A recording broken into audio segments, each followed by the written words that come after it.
Now I talk about the pSQL, which is an interactive command line interface for PostgreSQL, providing a powerful environment to interact with the PostgreSQL database server. If the database server is not on your local host, you can use the IP of that machine. Here we use the default database, which is Postgres, and default port, which is 5432. So do not change the port unless you have a reason to do so. And for the username, use the Postgres, which is the username super user that we have already created with a password that we have set during installation of the Postgres.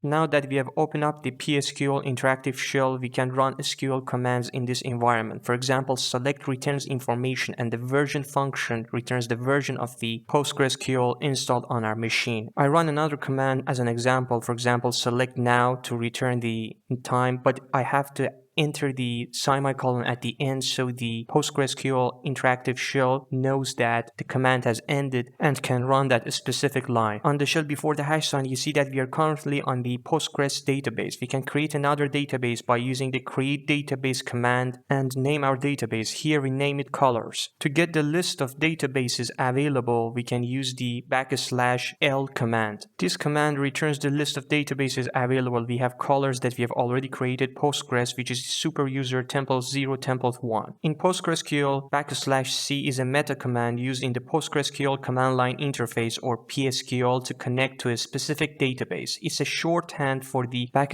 \connect command. Once executed, it switches your session to the specified database, allowing you to execute queries on that database. Now that we have switched to the colors database, we can run some commands on this database. For instance, we can use create table SQL command to create tables. Tables are fundamental database objects that store data in a structured tabular format consisting of rows and columns. Here I create a table named colors. Each table is defined by a set of columns where each column has a specific data type, such as integer, text, or date, or something else, and the actual data is stored in rows. Our table here consists of columns color ID and color name of type integer and char20 respectively. Now that we have created the table, we can insert some values into it by using the command insert into and the name of the table. Here, since we know the order of the columns, we can insert values into all columns and omit the column list. Also, there is another version of the command that I'm not using here, but you can specify columns if inserting into all columns. In this video, I'm giving you some practical, simple examples so you get a feeling of how to work with the PostgreSQL database using the structured query language. So the values that I insert into the colors table are red,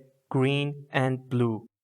Now that the values are inserted into the table, we can use the select statement with the asterisk, which is a wildcard that means all columns. This tells PostgreSQL to select every column in the colors table. In addition, do not forget to check out my PostgreSQL playlist, and do not forget to like this video and subscribe to the channel to not lose future content on PostgreSQL. As always, see you all later.